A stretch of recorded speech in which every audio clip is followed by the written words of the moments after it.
Buen día, nosotros somos el grupo número 5 de la sección E y el día de hoy nos corresponde exponer sobre la salud mental 2, la cual trata a profundidad sobre los trastornos de personalidad y enfermedades mentales graves. La anorexia nerviosa, a menudo simplemente denominada como anorexia, es un trastorno de la alimentación que se caracteriza por el peso corporal anormalmente bajo. Es el temor intenso a aumentar de peso y la percepción distorsionada del peso. Para las personas con anorexia es muy importante controlar su peso y su figura corporal y hacen todo tipo de sacrificios que suele interferir en su vida de forma significativa.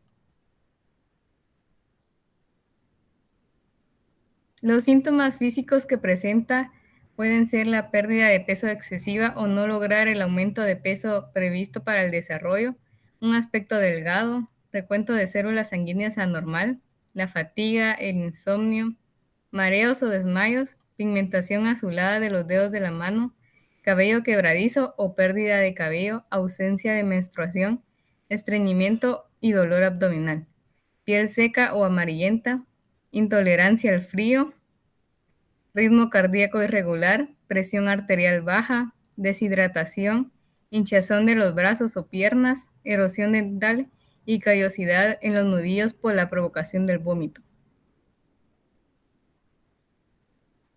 Los tratamientos para la anorexia pueden ser la autoayuda, ya que pudiera serle útil llevar un diario con sus hábitos alimenticios, así como aprender cómo alimentarse de forma sana y controlar su peso de manera sensata.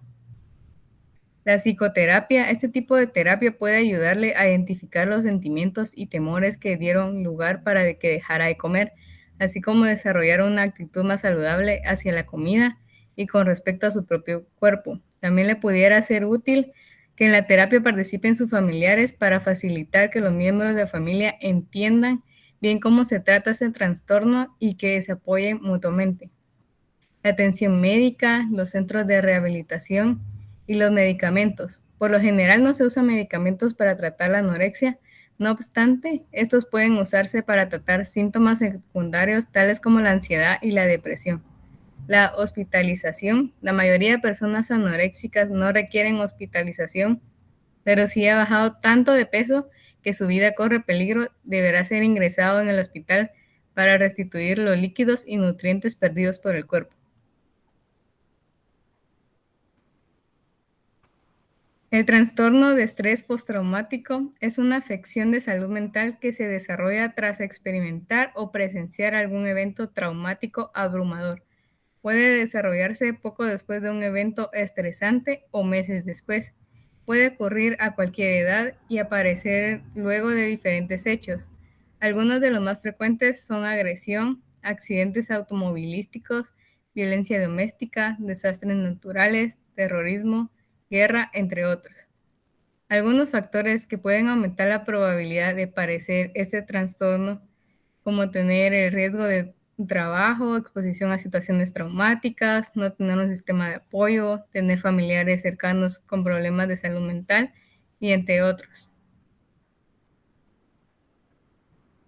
Entre los síntomas que encontramos en este trastorno son los siguientes. Los síntomas de intrusión se presentan recuerdos recurrentes, reviven acontecimientos como si estuviera ocurriendo en la realidad. Se pueden presentar en sueños perturbadores o pesadillas. Los síntomas de evitación, los afectados evitan constantemente todo aquello que les recuerde el trauma, ya sea actividades, situaciones o personas. Cambios en el pensamiento y en los estados de ánimo. Las personas se sienten emocionalmente aturdidas o descadenan cualquier tipo de situación que les recuerde el trauma. Los cambios de las reacciones físicas y emocionales. Pueden tener dificultad para dormir o concentrarse. Se mantienen alertas durante el sueño.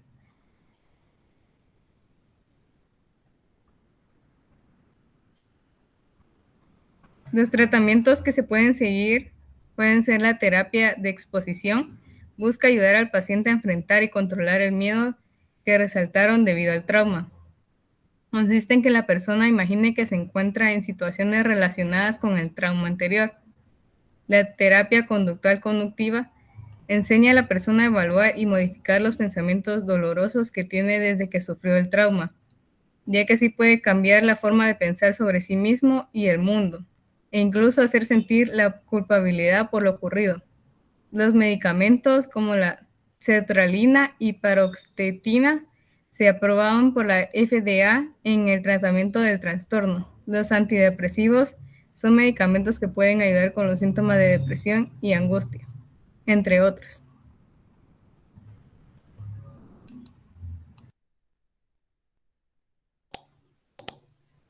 La esquizofrenia es una enfermedad psicótica que se caracteriza por la distorsión de los pensamientos, las percepciones, las emociones, el lenguaje, la conciencia y la conducta de la persona afectada. Las personas suelen presentar alucinaciones, delirios, conducta extravagante y alteraciones de las emociones que son un conjunto de los síntomas positivos. Las alucinaciones se refiere a ver, oír o percibir algo que no existe. Los delirios son las creencias o sospechas erróneas y persistentes no compartidas por otras personas de la misma cultura, de las que el paciente está convencido aun cuando hay pruebas que dicen lo contrario. Otro síntoma es la conducta extravagante, que es desorganizada y se manifiesta como vagabundeo, murmuraciones y risas por sí mismo. También se da el aspecto estrafalario, que se refiere a llamar la atención por su extraña apariencia o extravagante forma de pensar y actuar. Además, hay abandono del aseo personal. En las alteraciones de las emociones se nota la apatía o la desconexión entre la noción declarada y sus manifestaciones objetivas, por ejemplo, una expresión facial o el lenguaje corporal. Por último, en los trastornos del pensamiento y del lenguaje se da un discurso desorganizado e incoherente. Mientras que en los síntomas negativos se manifiesta la apatía, o sea que estas personas tienen dificultades para sentir emociones, presentan poca respuesta emocional y se vuelven antisociales. Para el tratamiento se utiliza principalmente los antipsicóticos, que ayudan a disminuir los síntomas generados por dicha enfermedad y los efectos secundarios, por ejemplo, la azenapina y la clozapina. La psicoterapia ayuda a la persona a comprender la enfermedad y a sobrellevarla, mejorando su conducta social y su entorno. La depresión, trastorno depresivo mayor o depresión clínica, es una enfermedad mental y emocional que se da a cualquier edad, pero con frecuencia lo padecen los adolescentes, las mujeres y las personas de la tercera edad. Esta enfermedad afecta los sentimientos, pensamientos y el comportamiento de la persona. Las causas son diversas y pueden ser hereditarias, hormonales o por la química del cerebro. Existen estrategias que evitan contraer la depresión, por ejemplo, controlar el estrés, realizar deportes, viajar y compartir con la familia y los amigos. Se dice que en el año 2015 el número total de personas que vivían con depresión en el mundo era de 322 millones, según la Organización Mundial de la Salud. Los síntomas se dan durante el día y pueden durar días o semanas, y son sentimientos de tristeza, vacío o desesperanza, enojo, pérdida de actividades habituales, alteraciones del sueño, adelgazamiento o aumento de peso, ansiedad, pensamientos suicidas o intentos suicidas, entre otros. El tratamiento puede ser farmacológico. El primer grupo consta de antidepresivos y su función es equilibrar la neurotransmisión, mejorar el sueño, sentido del humor y la concentración. El segundo grupo lo conforman los eutimizantes y tienen como función evitar las recaídas y estabilizar el humor. Por ejemplo, el litio, que es el fármaco más recetado. El tratamiento psicológico puede ser por medio de una terapia interpersonal, cognitiva o conductual, y tienen como propósito modificar los pensamientos, aumentar la autoestima para crear experiencias gratificantes.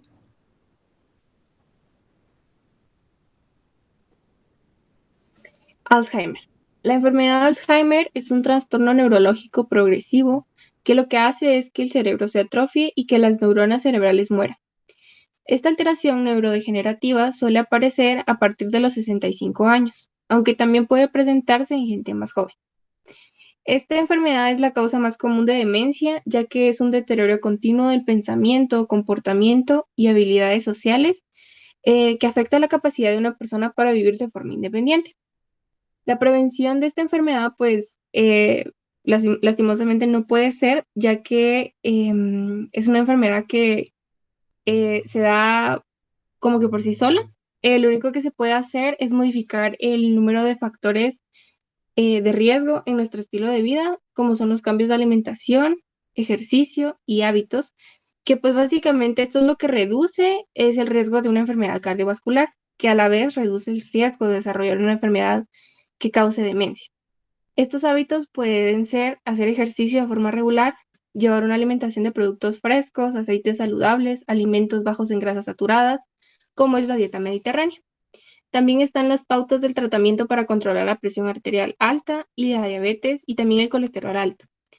Los estudios demuestran que participar en eventos sociales como leer, bailar, jugar, juegos de mesa, crear arte, tocar instrumentos y otras actividades que requieren un compromiso mental y social ayudan a conservar las capacidades intelectuales en la edad adulta y reducen el riesgo de padecer una enfermedad de Alzheimer.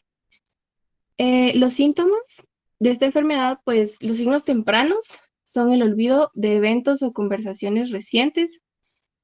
Conforme avanza la enfermedad, se puede ver un grave deterioro de la memoria y pérdida de la capacidad para llevar a cabo tareas cotidianas. Y en etapas avanzadas de esta enfermedad, las complicaciones derivadas de la pérdida grave de la función cerebral, como deshidratación, malnutrición o infección, provocan la muerte. El tratamiento. Los medicamentos, los medicamentos ayudan durante un tiempo para los síntomas que afectan a la memoria y para otros cambios cognitivos. Actualmente se utilizan dos tipos de medicamentos para aliviar los síntomas que afectan el sistema cognitivo. El primero de ellos son los inhibidores de colinesterasa. Lo que hacen estos es que aumentan los niveles de comunicación entre las células al preservar un neurotransmisor que se agota en el cerebro por la enfermedad de Alzheimer. Estos son los primeros que se prueban y la mayoría de las personas observan modestas mejoras en los síntomas. El siguiente medicamento es la memantina, que es un medicamento que funciona en otra red de comunicación de células cerebrales y retrasa la progresión de los síntomas de la enfermedad de Alzheimer de moderada a grave, y esta vez se usa en combinación con el inhibidor de colinesterasa.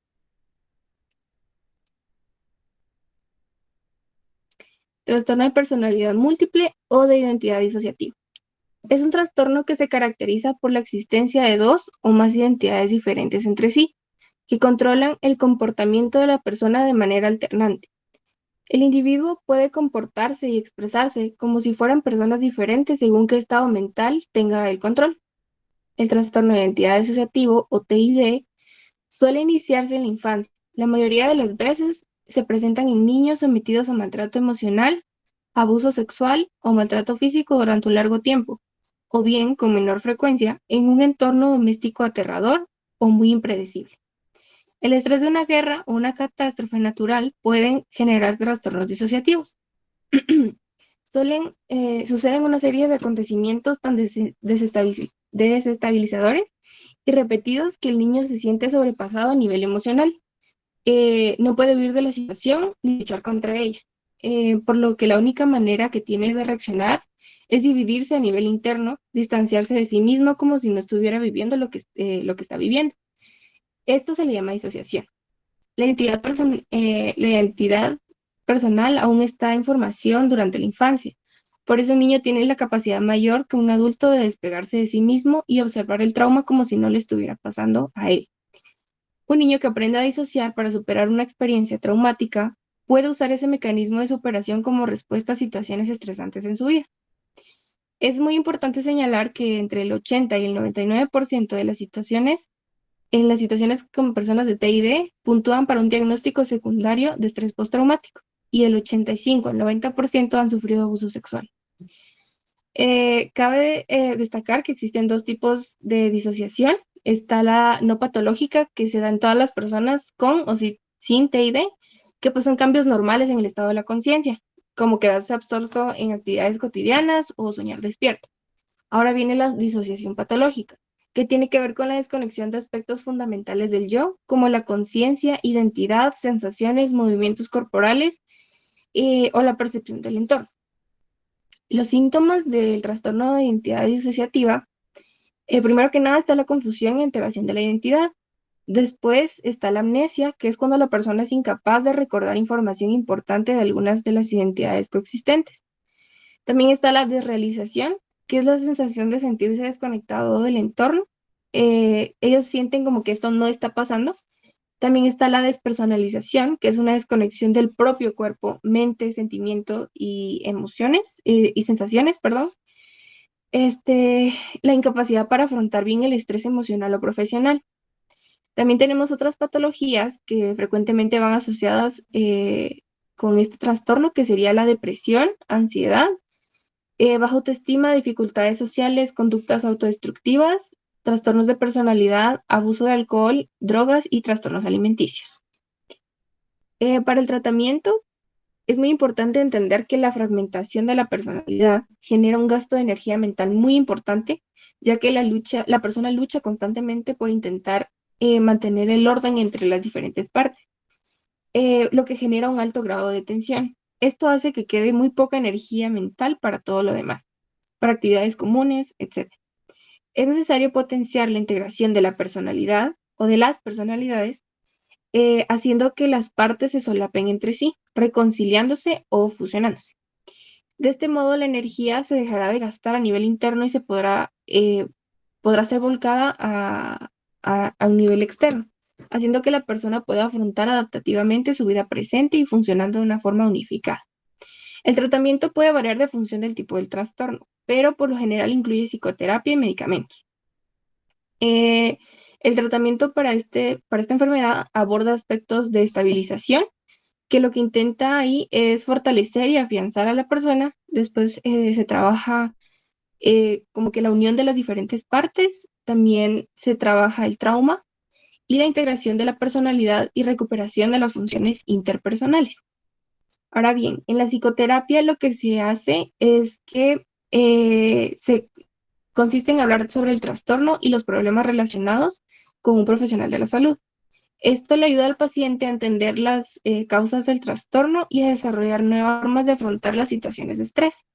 Ahora bien, en medicamentos, si no hay medicamentos que traten específicamente los trastornos disociativos, sin embargo, el médico puede recetar antidepresivos, medicamentos para la ansiedad, antipsicóticos, que ayudan a controlar los síntomas de salud mental asociados con los trastornos disociativos.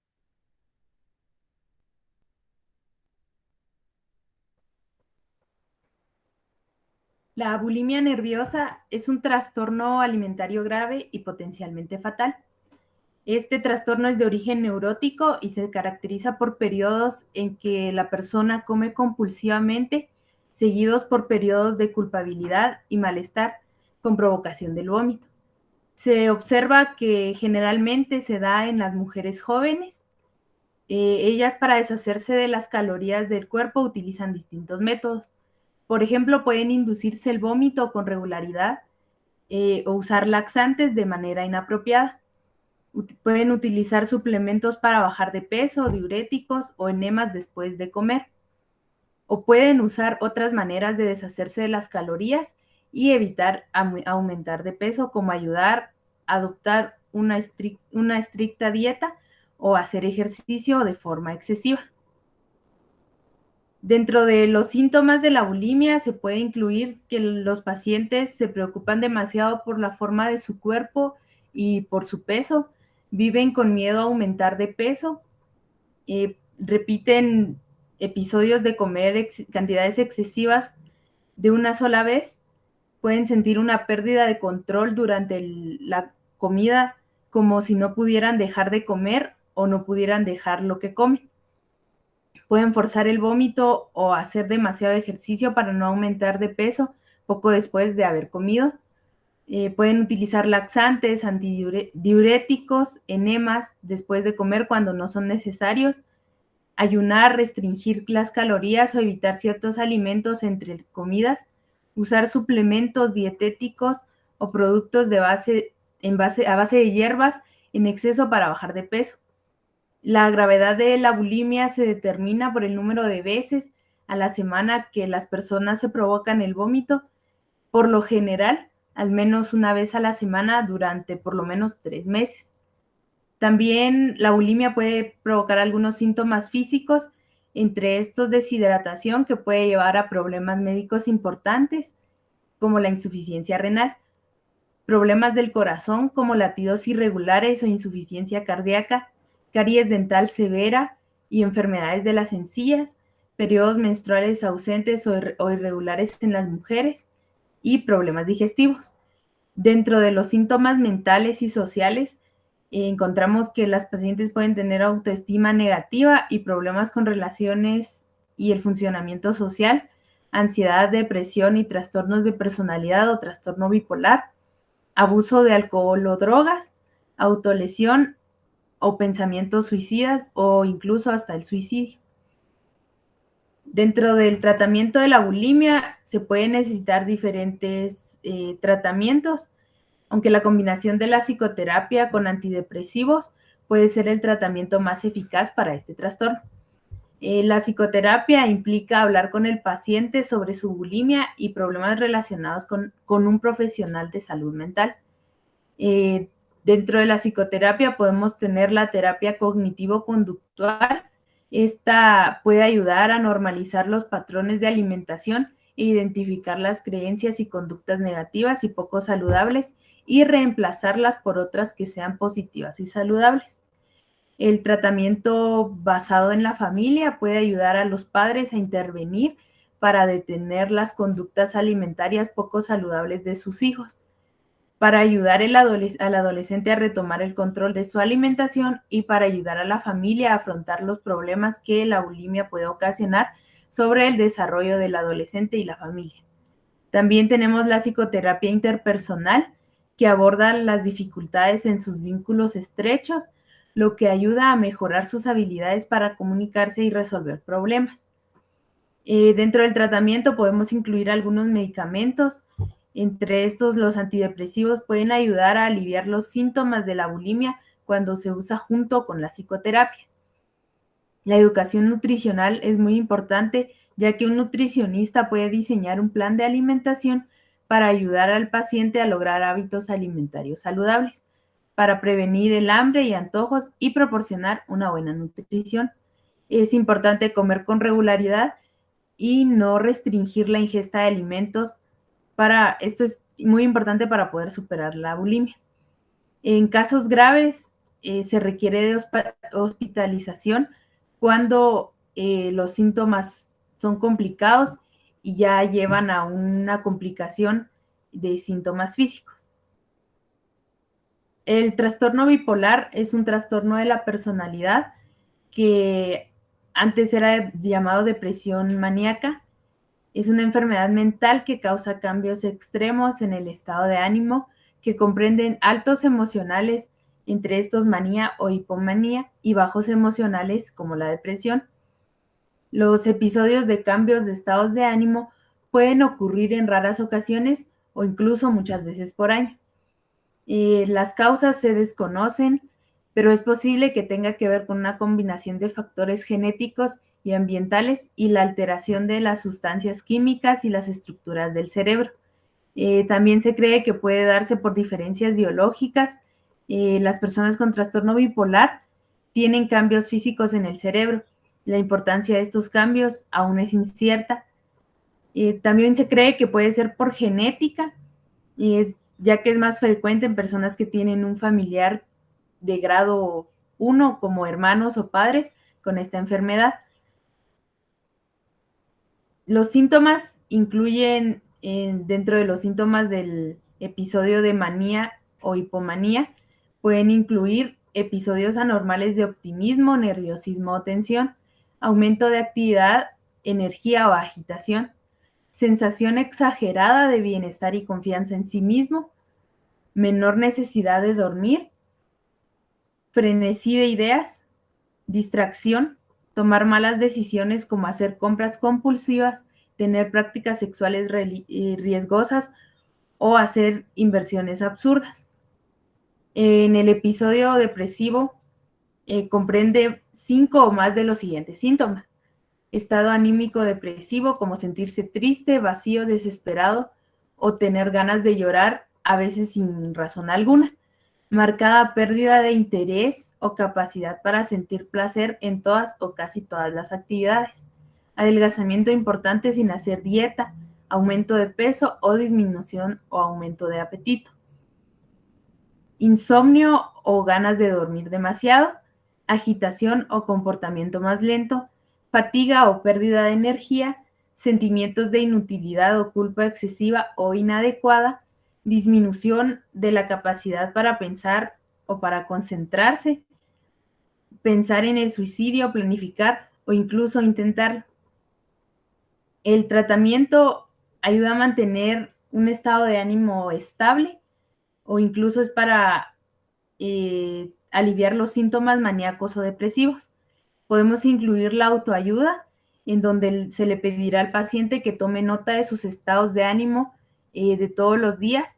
Esto ayuda a determinar la gravedad de los síntomas, así como reconocer el momento en el que el paciente empieza a tener síntomas incontrolables. También en la autoayuda se le puede enseñar al paciente a lidiar con el estrés. Esto puede ayudar a prevenir los episodios del trastorno, mantener un equilibrio adecuado entre el trabajo y la vida, así como realizar actividades que sean de su agrado puede contribuir a relajarse y que se sienta bien. El ejercicio irregular, la dieta, también son beneficiosos.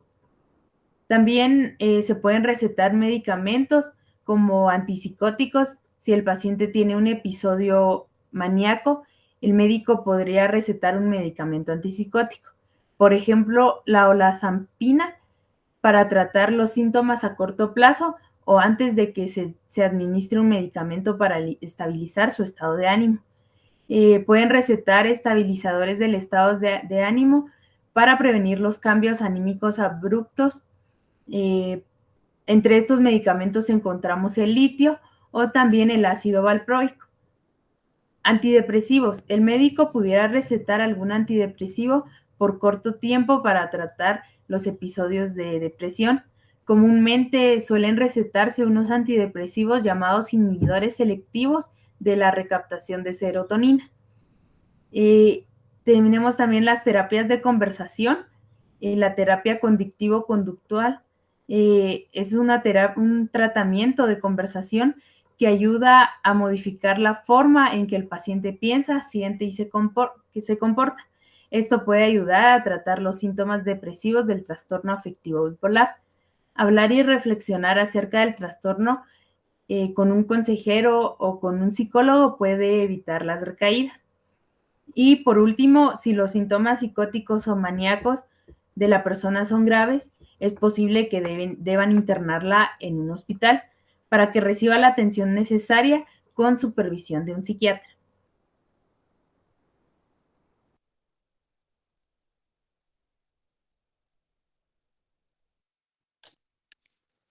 El trastorno límite de personalidad es un trastorno de la salud mental que impacta la forma en que piensas y sientes acerca de ti mismo, causando problemas para insertarse normalmente en la vida cotidiana. Se tiene un temor profundo al abandono o a la inestabilidad y se puede tener dificultad en tolerar estar solo. Entre los síntomas tenemos un miedo intenso de abandono, incluso llegar a medidas extremas para evitar una separación o un rechazo real o imaginario. Un patrón de relaciones intensas e inestables, como idealizar a una persona por un momento y luego creer que esa persona no muestra interés o es cruel. Cambios rápidos de identidad e imagen propia, que incluyen el cambio de metas y valores, y verse a sí mismo como el malo o como si uno no existiera.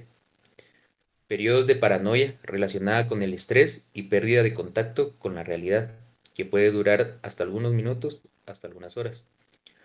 Comportamiento impulsivo y riesgoso, como apuestas, conducción imprudente, sexo inseguro, ola de gastos, atracones, abuso de drogas o sabotaje del éxito al dejar de repente un buen trabajo o terminar con una relación estable.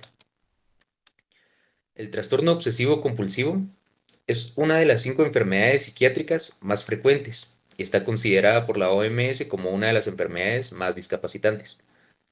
Esta se caracteriza por ser un trastorno de ansiedad, de pensamientos obsesivos, la pérdida del orden monárquico normal de la mente, impulsos y compulsiones. Entre las obsesiones tenemos miedo a la contaminación o a la suciedad, necesidad de tener las cosas ordenadas y simétricas, pensamientos agresivos u horribles sobre la pérdida de control y el daño a sí mismo, pensamientos no deseados, incluidas la agresión o temas sexuales religiosos, compulsiones, lavarse las manos hasta que la piel se vuelva áspera, comprobar las puertas repetidamente para asegurarse de que estén cerradas, revisar la cocina repetidamente para asegurarnos de que esté apagada, contar en ciertos patrones, repetir en silencio una oración, palabra o frase.